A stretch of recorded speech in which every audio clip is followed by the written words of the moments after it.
যুদ্ধের বিভীষিকা এতদিন গাজা উপত্যকার মানুষের জন্য ছিল একচেটিয়া নির্মম বাস্তবতা। শিশু থেকে বৃদ্ধ, গর্ভবতী নারী থেকে আহত চিকিৎসাকর্মী সবারই প্রতিদিনের জীবন কাটছে ইসরায়েলি সাইরেন, ধ্বংসস্তূপ আর বোমার শব্দে। এবার সেই আতঙ্কের ছায়া এসে পড়েছে ইসরায়েলিদের জীবনেও। ইরানের হামলায় ইসরায়েলের তেল আবিব, রামাত গান, রিশনলে, সিয়নের মতো শহরগুলো রূপ নিচ্ছে ধ্বংসস্তূপে।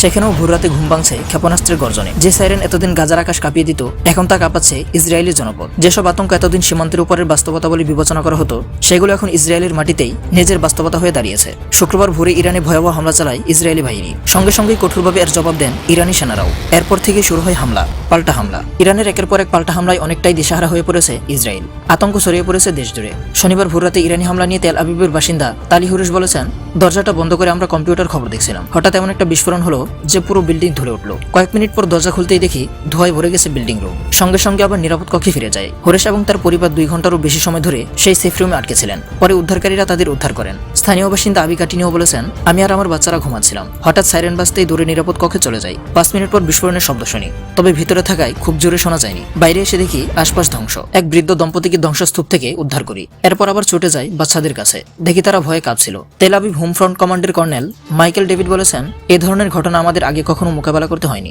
ইরানে দফায় দফায় ক্ষেপণাস্ত্র হামলায় ইতিমধ্যে বহু ইসরায়েলি প্রাণ হারিয়েছেন, আহত হয়েছেন আরো অনেকে। এই পরিস্থিতিতে তেল আবিবের বাসিন্দাদের মধ্যে আতঙ্ক ছড়িয়ে পড়েছে বলে জানিয়েছে ইসরায়েলের মানসিক স্বাস্থ্য সহায়তা সংস্থাও। দ্রুজ, বেদুইন এবং ইহুদি সব সম্প্রদায়ের মানুষই একই আতঙ্কে শ্বাস নিচ্ছেন। এদিকে ইরানের ক্ষেপণাস্ত্র হামলায় ইসরায়েলের আরব শহর তামরায় এক পরিবারের 4 জন নিহত হওয়ার পর স্থানীয়দের ভেতরে তীব্র ক্ষোভ ছড়িয়ে পড়েছে। এই ঘটনার পর থেকেই উঠে আসছে পুরনো অভিযোগ, আরব শহরগুলো সরকার থেকে ঠিকমতো সুযোগ সুবিধা পায় না। তামরায় যেখানে 38,000 মানুষ থাকেন, সেখানে কোনো সরকারি বোমা আশ্রয়কেন্দ্র নেই। কিন্তু পাশের ইহুদি শহর কর্মিয়েলে জনসংখ্যা 55,000, সেখানে আছে 126টি সরকারি আশ্রয়কেন্দ্র। তামরায় একটি পরিবারের হামলা ঠিক পরেই একটি ভিডিও ছড়িয়ে পড়ে, যেখানে কিছু ইসরায়েলি তোমার গ্রাম জলুক বলে গান গাইছিলেন। ওই পরিবারের অনেকেই নিহত হয়েছেন। পরিবারটি বেঁচে যাওয়া একজন সদস্য বলেছেন, আমার পরিবার মরল আর ওরা তালি দিয়ে উৎসব করলো। আমরা তাহলে কাদের নাগরিক? হিব্রু বিশ্ববিদ্যালয়ের এক জরিপ অনুযায়ী 82.7% ইহুদি ইসরায়েলি ইরানের হামলাকে সমর্থন করেন, কিন্তু 66.9% আরব ইসরায়েলি এর বিরোধিতা করছেন। আর 69.2% আরব ইসরায়েলি নাগরিক জানিয়েছেন এই হামলার পর তারা আতঙ্কে রয়েছেন।